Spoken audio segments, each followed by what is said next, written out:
היי, שמי דבי, זה העץ משתף שלי בתהליך בנייה עכשיו, ואני מבקשת שתעזרו לי להשתתף בפרויקט שלי. אני בונה במדברן, עץ משתף, זה הולך להיות בגובה כזה אפילו יותר גדול. והרעיון זה שכל אחד נותן משהו ולוקח משהו.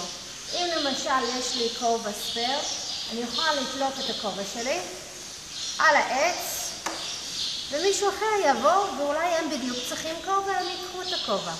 יכול להיות סעיף, קישוטים, תחפושות, אוכל, אפילו פתק, פתק אהבה, פתק לקבל מסאז'. דמיון שלכם, מה שבא לכם לתת, מה שאתם חושבים שהיה יכול להיות כיף לקבל בשבוע שאתם במדברן, תחשבו על זה, תביאו את זה ותבקרו את העץ משתף שלי, sharing tree, ותשימו ותיקחו מה שבא לכם. תודה ויום טוב.